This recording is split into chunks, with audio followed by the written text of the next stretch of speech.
the baby store was like for you. Okay. So I'll just dive into how I started the baby store and how we went online, and then we'll go from there. Okay. So I started the baby store back in 2012.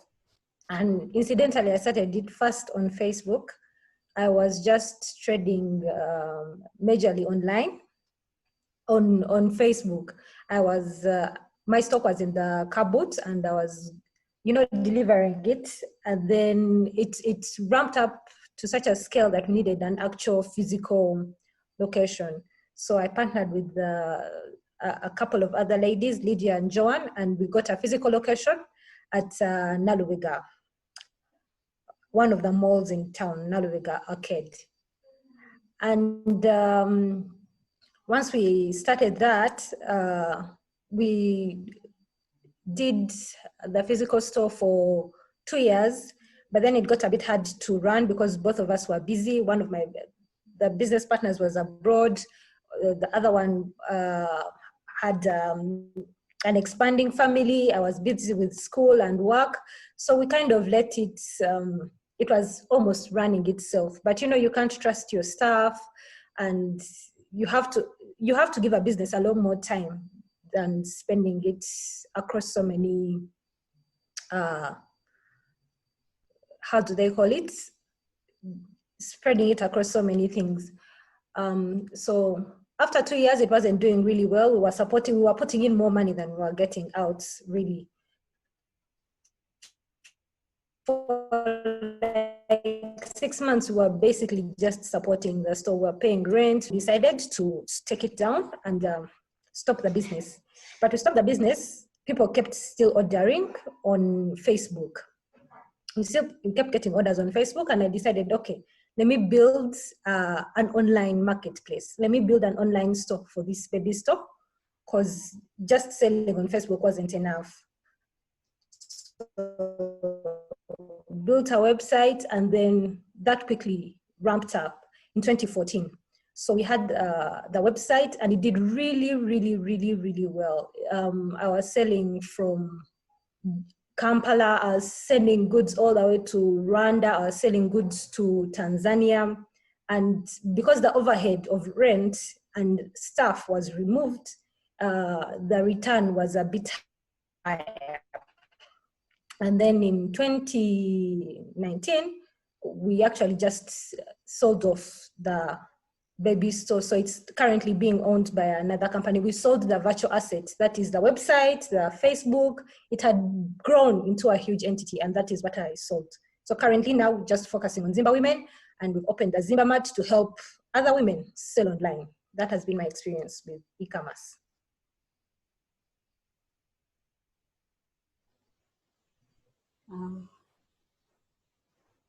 Thank you, Sherry, for sharing that story with us. I hope we have been able to identify some areas for opportunity when you do decide to transition online, and also some of the benefits that it comes with. Hi,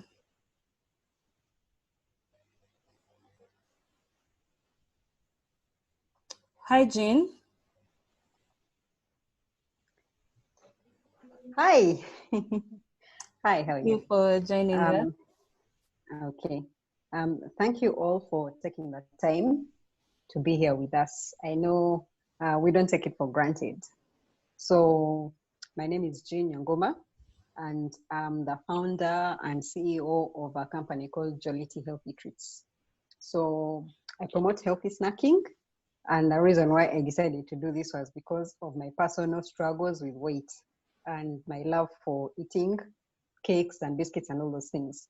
Most of the diets that you're put on force you to stop eating these things because of what they have in them, but I didn't want to stop. I knew there had to be a solution, so I came up with a solution. I came up with a flour, which is a combination of pumpkins and orange sweet potato. These are low in carbs and very nutritious and can be used to bake any kind of snacks or anything. So what I do is I sell the flour, and I also bake and sell the snacks. So that's what I do for a business. Now, how did I end up going online and going digital?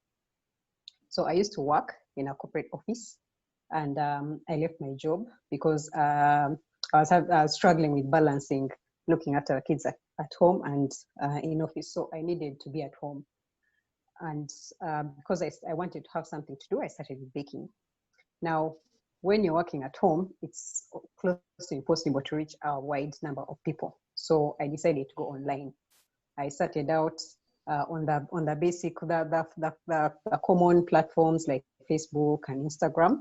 And with time, they grew. I started gaining more followers. But the good thing about Facebook and Instagram is you get direct feedback from all your clients. So they come back to you, they tell you, okay, I like this, I prefer this, or I prefer this. And because of all the number of questions I was getting, especially because of the product that I was selling, it's something that's new and not very common. I had so many questions about it. So I decided to build a website which has like all the information that you can find. So that's how I came to build the website. So on my website, I have information on the flour. I have recipes that you can use to bake the flour. It also has my price list. You can order off the website. And also have a YouTube channel where I post recipes for those who are more visual. Because most people are like, okay, so it's in the recipe, but we also want to see how we use them, because just seeing it in written form is different. So that's why I opened a YouTube channel. So most of these things have come gradually because of the, I should say, demand from the different clients that I have. Now, what has this done for the business? I work from home, which is basically what everyone is doing with this time. Everyone is stuck at home and can't go to their shop or to their store to sell the products. So the advantage that this has done what this has done for me, it has helped me to create a number of channels to reach people because of the different platforms that I'm on. The more platforms you're on, the wider your reach. I'm able to stay in touch with people 24/7, day, night, and everything. I can still get feedback from people, which is not the same when you have a shop in Chanja or downtown. You're limited to the number of hours in the day. In the morning and evening, you have to close and go back home. But when you work online, there are no limits. You're available 24/7. It has given me the opportunity to experiment because of the different platforms. They all work in a different way. They all reach a different demographic. So the different kinds of feedback that I've been getting from the people have taught me to experiment. So I wouldn't be where I am if it wasn't for the different kinds of feedback that I get directly. And just so you know, of my clients, I haven't met 98% of them. I don't know what they look like. I deal with them. We chat on the phone, we send emails and everything, but I've never really met them. So it has taught me how to be committed, because 24/7, that's a lot. You have to be available all the time for all the different, because people are on different time zones. I don't only get calls and everything from people here in Uganda, even other countries, people call me. Then you get, and you're able to share ideas, like especially on the YouTube channel and on the website, I get to share my different ideas, something that would have been kind of hard to do, especially if you're in a shop, you're limited to what you have available in the store. It has improved, it has really helped my brand right now, as compared to when I started, when I just had like the two platforms, like the social media channels, Facebook and Instagram. When I added the website and when I added the YouTube channel, more people have found out about my brand, Jollity Healthy Treats. Yeah, it's because you get people, if what you post there, the content is good and people like it, they help you to share. So you basically get free marketing from people. They help you to share and teach and show other people about your business, which is not something that can happen when you're operating from, like I said, a brick and mortar store. It has taught me how to invest in the different platforms. There are some that are free and there are some that you actually have to spend some money on. But on the other hand, it has helped me to save, because I don't have to pay those costs like rent and all those other overheads that a big store brings. It has also helped me to measure my performance, because when you have a store and people call you and they come and buy, it's really hard to keep track unless you have someone who follows everything, like your accounts and everything. Online, it's just a click of a button. You can tell who is ordering, where they're ordering from, what platform they use, what gadget they're using to order. It shows me from the phone how many people are ordering off the phone, how many people are ordering off computers. So I know when I'm designing the website whether to concentrate more on the computer format or the phone format. It also tells me what kind of phones, whether it's an iPhone and Android. So all those are the different kinds of feedbacks that you get, your demographic, how old the people are, the people who are buying, what age group they fall under. Because you might think that maybe the people who like my cakes are guys who work, or maybe kids, but you'll find that it's actually guys who are 40 and above who are actually buying the stuff. So the good thing about going online is you get that feedback and it helps you to improve. So another thing is I can manage from anywhere. I don't have to be stuck in one spot. Even if I go for lunch or meet someone for coffee or travel up country, I can still be able to manage the business. So in a nutshell, it has really helped the business to grow because I've been working alone. When I tell people that, they don't believe it because of the wide reach the business has gone. So I've even gotten to a point where now I have to get employees, people to help out. And all this was because I went digital and I went online. So thank you. And thanks for listening to me. Yeah. Thank you, Jeanne, for that elaborate description of your experience. So right now, we are just going to jump into a quick Q&A with the speakers. So let me start with you, Sherifah. Yeah. Okay, so in your perspective, I just want us to first get back to the basics of what e-commerce is for anyone who is just hearing this, as it has been a very popular subject over the past few weeks. So can you briefly explain to us what exactly e-commerce is and what it means for your business to go digital?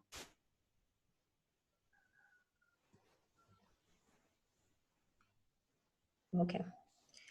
E-commerce is basically trading on a digital platform, and that can be anything from your WhatsApp. All of those people who are currently selling their products on WhatsApp, that is e-commerce. Selling on Facebook, on Instagram. There are other dedicated platforms such as Shopify, WooCommerce.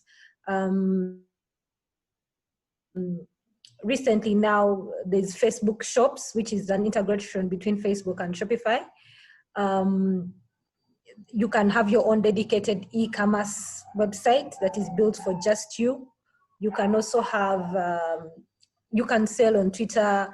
There are so many platforms for anything and these platforms serve a different audience for each product or service that you have. So let's say now like Jeanne, she's in baking, she does cookies, she does flour. So people on Facebook, because they are both, she can have a story around it. She has that story about weight loss, about healthy eating. So that appeals to the Facebook demographic who are intrigued by stories as well as accompanying visuals. Then she has her audience on YouTube. YouTube is not really a platform. You can't sell on YouTube, but you can, unless there's affiliate marketing, but you can direct traffic from your YouTube to your e-commerce platform. You can direct from your YouTube to your Instagram. You can direct from your YouTube to your Facebook. You have platforms such as Jumia, which are marketplaces, and then our Zimba Mart, which is also a marketplace. So a marketplace is sort of like, imagine a digital shopping mall that you walk in there and then you see all sorts of things, and electronics shops, a baby shop, you have a salon, but just that this is online. So that is basically what is e-commerce. That is what it entails and what it encompasses.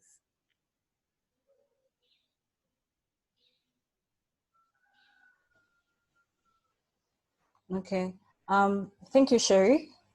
Jeanne, do you have anything to add to what your perspective of what e-commerce is? Sherry has basically talked about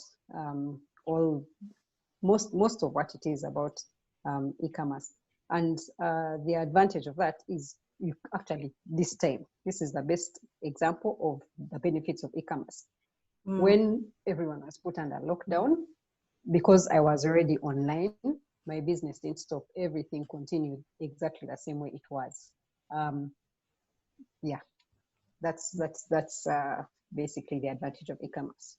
Okay. Yeah. So back to you, Sherry.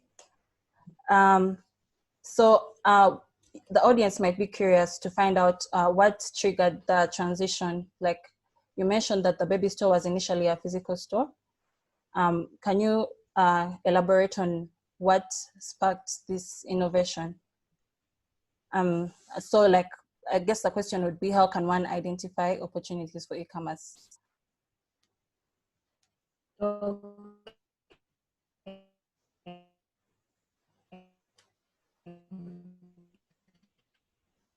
So what you are paying, for now, you don't even pay a tax for your, URA is still trying to figure out how to tax them.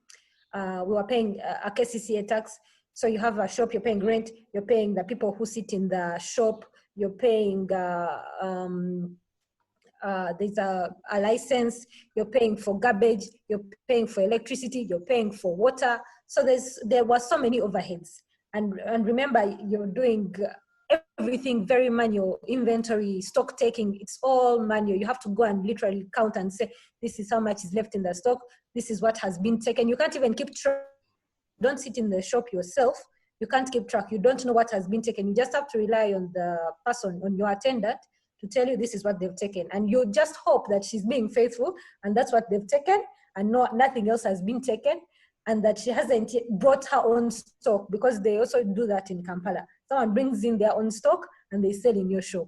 So those overheads were really, really very high, and the revenue that we were making was not enough to cut it. So that's why we closed the shop and then transitioned online, because we're still getting orders from Facebook. People would say, I want a onesie, I want, you know, a swaddler, all of that. So I was like, let me build a dedicated website for this. Took very good pictures of everything, uploaded it, and I could track. I'd see there's an order that has come from Namugongo, like Jeanne was saying. You can really keep track and you see how your stock is moving. And then you see the stock that people liked. That's when I actually noticed that people actually liked onesies, and onesies were doing really, really well. And then I went ahead and actually made onesies in Uganda, because I saw the traffic on a particular item. So, and that you can't know from a shop sitting there. Okay, you can tell it if you sit and really analyze your books, but the website, a digital platform, will really show this product is doing well. People are looking, even if they're not ordering it, it will show that this item has been clicked on this number of times, has been visited this number of times. So you will know that there is a interest in this particular product. And we chose a website because you have control of your space. Our website is almost like having your own, let's say your own shop online. Whereas if you had gone with Jumia, at that time, Jumia wasn't even in Uganda. I remember they launched the year after. But yeah, so that is why, and that is how I went online. Okay. So Jeanne had already mentioned what some of her benefits were. Just to recap, we have analytics. You can be able to track your customer demographics and improve your service or product. You can reach more people online. Then there are lower costs for doing things. For example, if you have to rent space somewhere, it's definitely going to cost you money, much more money than you would spend if you had a website that you just continually maintain. And you can manage your business from anywhere. So Jeanne, can you take us through what some of the basic steps that you took when you were transforming your business, or when you were transitioning your business to an online business? Okay, first I started, like I had mentioned, on the major the common platforms that everyone knows. That's the social media platforms like Facebook and Instagram. And I also ventured out into Pinterest because I was a Pinterest fan. I used to follow all those places. And the reason why I picked those was because mine is more of a visual business. Yeah. So people want to see the product. People want to actually see with their eyes, what does it look like? So it depends on the type of business that you have. The reason why I picked these platforms is because mine is a visual business. So it's all about aesthetics and encouraging people to see and buy.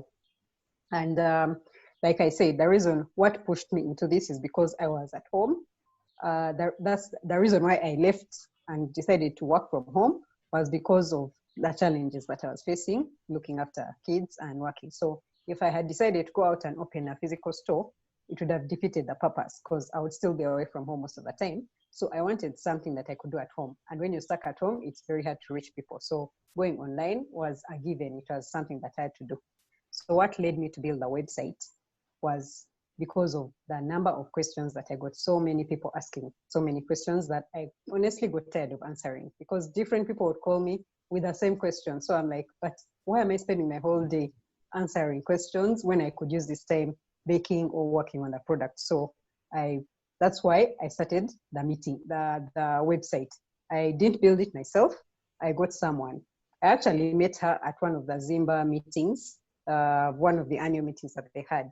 A website developer, and she's a lady who, because she could see that I was new to this, I started off with good rates, yeah, which I could afford because of the amount of income that I was making. So if you go to my website, it's very simple. It doesn't have a lot of stuff or like pages, and it's not very complicated like most websites are. So it depends on what it is that you want to put on your website. So mine is very simple, straight to the point. So it's affordable. Yeah, it is very affordable, and anyone, even if you're earning a little income, you can still be able to set up a website. Then the YouTube channel, this was more out of demand because I was posting recipes on the website and people actually wanted to see the videos. So I invested in, I already had a phone, which has a camera. I'm sure everyone who has a smartphone already has a camera, so I didn't have to invest in any equipment. I just invested in some small lights for the picture quality, and a tiny mic, which I click on so that people can hear. Yeah, for audio quality, just those two. Very affordable, which you can also find in Uganda. And I also paid a little for an online editing app, which I used to edit the videos, which I like everything. Now, one thing I didn't mention to you was when I started baking, I didn't know how to bake. I've never been a baker. So everything that I learned online. That's another beauty of doing stuff online. Everything is online. I watched so many YouTube videos. I went online, I went on Google, I learned so much. And with practice, mine has basically been trial and error until I get it right. Yeah. And feedback from clients, because I would send and most people are like, it doesn't taste nice. So my clients were also very willing to give me feedback and also to accept what I was sending them, because they wanted the product and there was actually no one else who was supplying it. So client feedback, learning online and everything. So with the YouTube channel, I didn't have to pay anything. You just invest in those small, tiny equipments and upload the videos anytime, 24/7. Those are the basic e-platforms. I've also partnered with a few, like you can find, like La Fleur is on Jumia. You can find my flour and some of the products on Zimba Mat. So I've also partnered with some other online platforms to be able to reach a wider range of people. Yeah. Okay, thank you, Jeanne. So let me switch back to you, Sherifah. Can you also share with us what some of the steps were that you took when you decided to develop the baby store? Okay. So for the baby store, I remember at that time we had a really good, we had a good community. We had a good Facebook page. And because it was very visual, we also decided to do Instagram. And because, Facebook has all of the communities, Mama Tendo, the mothers groups, Rebel parents. So there are so many parents groups. So it offered an avenue for marketing. So we were sharing a lot on Facebook. So that traffic from Facebook is what then we used to set up the website. I built the website myself.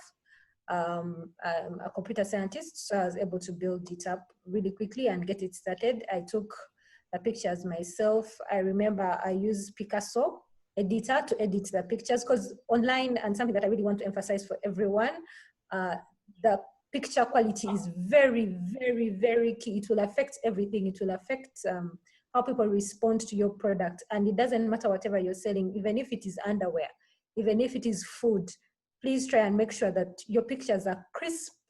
I've seen people taking pictures on the floor, taking pictures, like, you can edit out all of those things. Just make sure that you have a clean, crisp, clear picture. So I set up the website in Wix. There's a platform called Wix that's really very easy to set up a website.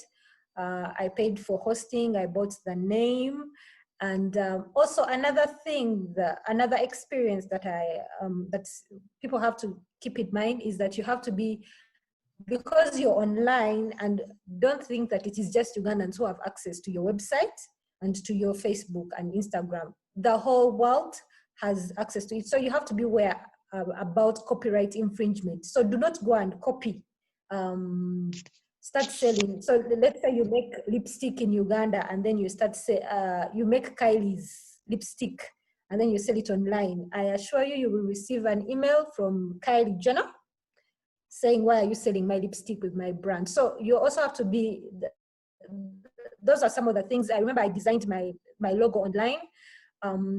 Don't just pick a logo online. Actually do the work, or find a graphics person, or find a tech person, and they design for you a logo. So I used an online editor to design both the logo, to set up the website, uploaded the images, and I was my own content manager. I was taking pictures, uploading the inventory, putting items on sale. Basically, that's what I used: Facebook, Wix, and for the website, and Instagram. Yeah. Okay. Yeah. Thank you. I hope we have been able to pick a few tools we can use when we decide to transition, and also the key things to look out for, like the picture quality. So I think what I understand is to be intentional about it and be mindful. Yeah, so don't just do things for doing them. Like, you should know why you're using this background and stuff. So we have one final question. I'll start with you, Sherry. Are there any legal requirements to start an online store? So at the moment, there are no legal requirements. There's a national bill payments bill that is currently being discussed. It's, I think, on the floor of Parliament. So when that, and as Zimba, we keep updating ourselves, so we'll let everyone know. So at the moment, there is no legal ramifications. The only thing is that you have to own your domain. That is the only thing. You can't get, the domains are not free, you have to buy it. That is, I'm saying your .com, zimbamat.com, thebabystore.com, all of that, you have to buy it so that you own it legally, so that it's under, you can't buy anyone else's domain. It has to be unique. You go to a domain host. That's the only legal at the moment.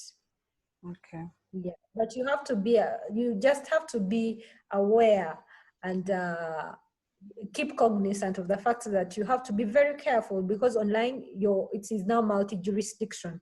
You may sell something that is illegal in a certain country. For example, you say you want to do a weed store online, selling weed from Uganda, and then you sell it to, I don't know, is weed legal in Rwanda? You sell it to Rwandese. There might be some legal ramifications there. Yeah. Okay. So just because these are the things that you're selling, and yeah. Okay. Thank you. Jeanne, do you have any thoughts to share on this subject of legal requirements? Like Sherifah said, I didn't have to get any legal documents to start a website. And about the domain name and everything, the person who actually helped me develop the website did all that stuff for me. Yeah. So the what I paid covered all that, the domain name and the space and everything. The only thing that I can add is, once you go online, it is better to have everything in place, like the TIN and everything, all the government requirements. You need to be up to date on taxes, up to date on all the payments, because the minute you go online and URA can see that you're making money, they will come for you. And so everything had better be in place. So legally, that is the only advice. That's the advice that I would give. Just make sure before you go online with your business, make sure all your documentation is in place, all your taxes are paid. Basically, you're up to date on everything legally in terms of doing a business. Yeah. Okay.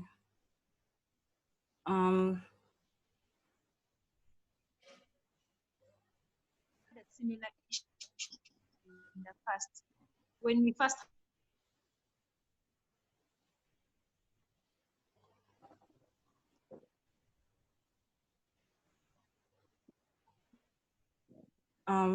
it looks like PC's network is a bit weak. had the summit. Okay. It was major exposure, and we thought we were just reaching the 400 women who attended, but it was like you are to you, and then you realize visibility, you need to be careful, like what's out there. Then maybe in addition to what Sherry said about registering your domain, once you go online, people are going to try to copy your business. So have your business name registered, because anybody can pick up your business name if it's not registered. Just because you have a name on Facebook doesn't mean you own that name. I can go tomorrow and register and take your clients and confuse them. So make sure you register, not just having a Facebook name and keeping it at that. That's all.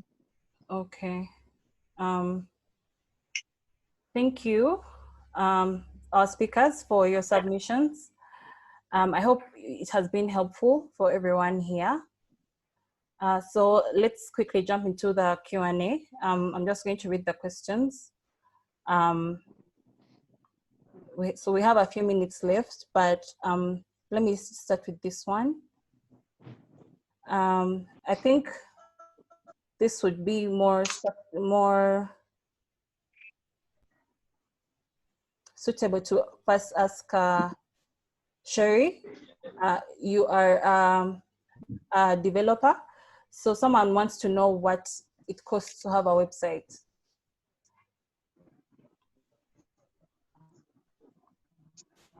Oh, it looks like Sherry has jumped off, but Jeanne, can you take us through? You mentioned how you got your website and how much you had to pay. Can you take us through that one more time? Okay, like I had said, the person who actually developed my website and helps me to run it is someone who I met at the Zimba, one of the Zimba annual meetings. So because I told her mine was a small business and I was starting up, she gave me a good rate. So what I paid to begin the website was, I think it was about 300,000, if I'm not mistaken. But that was for the design and everything. But every year you have to pay for the domain name and maintenance. There's a lot of maintenance that goes into a website. Every year you have to pay for your domain name, because if you don't, like my domain name, jollitycreations.com, if I don't keep paying for it to stay active, someone else can actually steal it, like they said, and use their own website with my domain name, especially after I've spent all this time building an audience and getting clients. So every year I pay her 150,000.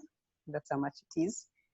Anyone who's interested, I can give you her contact. I'm sure she'll be very happy to design a website for you. But those are, like I said, it depends on your bargaining power. It all comes down to that, because different developers charge differently. And also it depends on your business and what you need of a website. Mine is very simple. There's not really much on my website. So it depends on what you need, depends on your business, what it is you're selling. So I would say the minimum, as in it's affordable. It is affordable. I pay 150 to maintain and I pay 300 to start up. So that's how much I can tell you it costs. But maybe Sherry can tell you because she knows it much better. Yeah. Yes, please, Sherry. Someone was asking for what the cost of a website is. So I was thinking, since you're a developer, you'd have some more insight on that. Okay, so it depends, like Jeanne said, it depends on the content that you want. But on average, each page can be like, let's say a basic page, you have home, about, and then shop. So that's what can be the 300K, because each page is 100K. So you have a 3-page website, about us, home, and then the shop, and that's all. So the shop has the order form and all of that stuff. which is very basic, but that's just for design. You have to pay for hosting, and that depends on who you choose to host. WordPress has different hosting plans from $20 a month to up to 2,000 dollars a month. So it depends on how your content will be and what your site is going to be. Now, like Jeanne, how she's a baker, it's a content heavy, it's videographic heavy. But then for certain sites that are not particularly going to be, you can choose to do very low res pictures like PNGs. Like, let's say if you're selling just bags, just images. So that one can be a very basic site. So anything.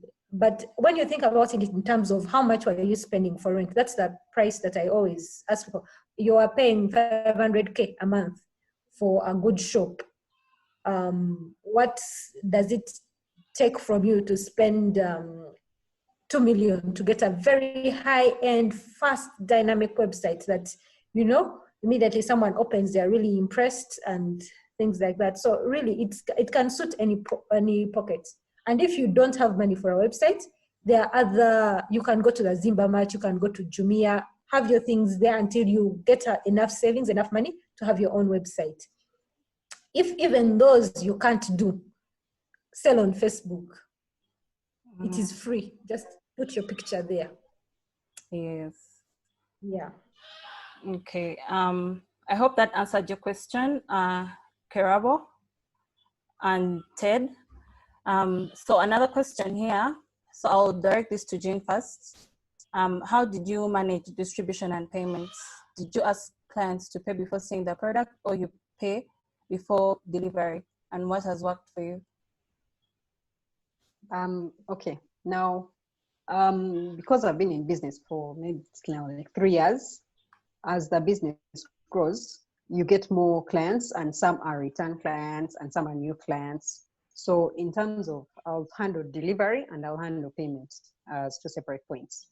So in terms of delivery, when I started out, I had my border guy. You know, this border guy who you have, like a normal border guy who's like at that stage near where you live.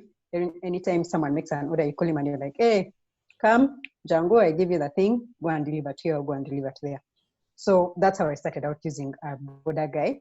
This was actually before Safe Border and all those things came to Uganda. Those are quite recent. So Safe Border was there, it's just that not many people were using it. It was still very small. It hadn't grown to the size it is now.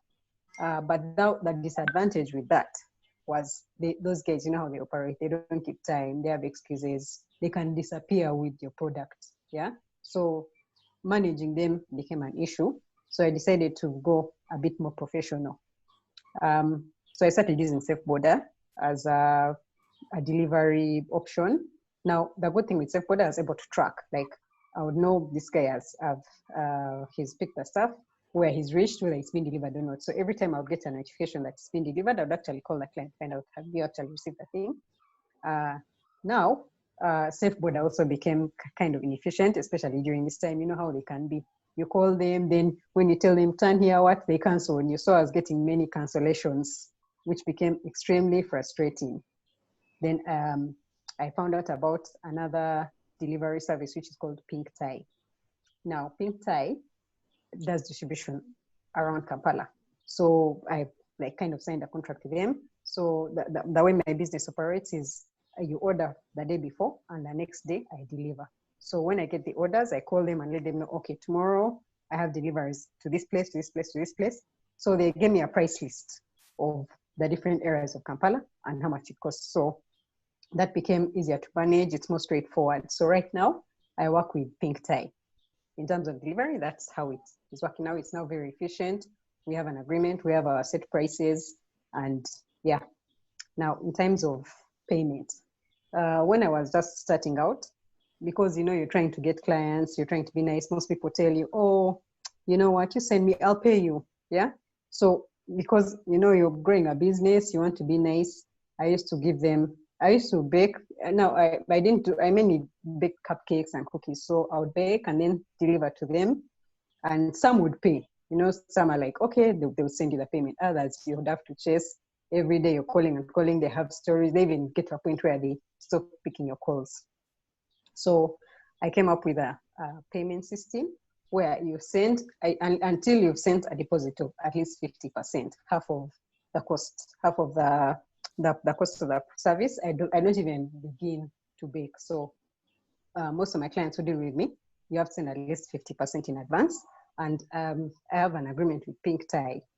Before they actually give the product to the client, they have to first get in touch with me to confirm that I give them permission to say, okay, you give this to the client. So when the guy is delivering, I'll let you know he's coming by 3, please send the payment before then. If I haven't received it, I just tell them, you know what, don't give it to them. Yeah. So in that way, I kind of forced people to pay. Yeah. Then if you go to my website, I also have other payment options where there are regular clients who want the stuff, like they take it as snacks daily, but you can't keep selling it every day, let's say 30K or what. So I came up with a payment plan where you can pay me a week in advance for that whole week. I even give you a discount. So you pay me in advance and I just deliver that week. There's also the option of paying 1 month in advance for the whole month. There you even get an even bigger discount. So that helps, first of all, with managing. It's easier to plan. So those are 3 payment options I have: 50% in advance, or there are some who actually pay 100% in advance, a week in advance, or a month in advance. And all this is via mobile money. Yeah, you need to have a mobile money account on every single network, because you'll find someone on Airtel who will tell you, you send me an Airtel number. So if you don't have it, then that could be a client that you've lost, yeah, because of the charges of sending from one network to the other. Then there's also the option of Momo Pay, yeah, where you register with the networks and you can get a Momo account, mobile money account, Momo Pay account, where they don't even have to pay the withdrawal charges. You just send them that Momo, your number, your registration number, and they just send the payment directly to you. Yeah, so right now I'm only on mobile money, but there are so many other options. There's Payway. I think there's also Sente app. Then even Jumia. When you're making Jumia deliveries, they can collect for you. So yeah, like I said, 99% of my clients, I don't even know what they look like, and yet they still keep coming to buy, and I get to deliver to them. Efficiency is very important, and also good prices and convenience. Yeah. Okay, thank you for that, Jeanne. So there's a question here that is directed for you, Sherifah. Joy says, during this time of the pandemic, how have you managed to break even in your business, and what have your challenges been? So now in the pandemic, my current business is just Zimba Women. So, and what we do is take advisory business development services. So, oh my God. And I can tell you, pandemic, we are done. Hello? Yeah. So we had our usual, how can I say it? Our usual timeline of activities was majorly physical activities, training, events, because that's where the bulk of our income really comes from. And this is not possible anymore with COVID-19, with social distancing. How are we going to have a summit? How are we going to have the cocktails and conversations? So it was really disrupted. That's why we quickly had to turn around and think, what can we offer our women? What help can we provide? And that's why we did the Zimba Mart, so that they can have continuity for their businesses, continue selling online. And then now we are changing our business advisory and our training, and this is one of them, to start having events that are remote, online, and then we'll keep innovating as time goes on, because I'm sure more tools are going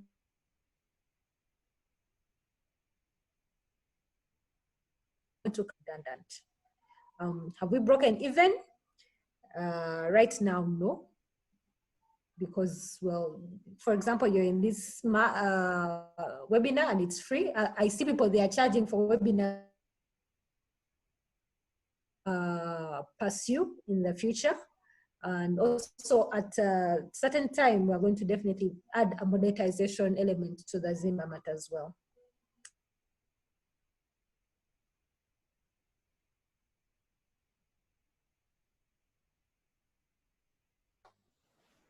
Thank you, Sherry, for the submission. I hope your question was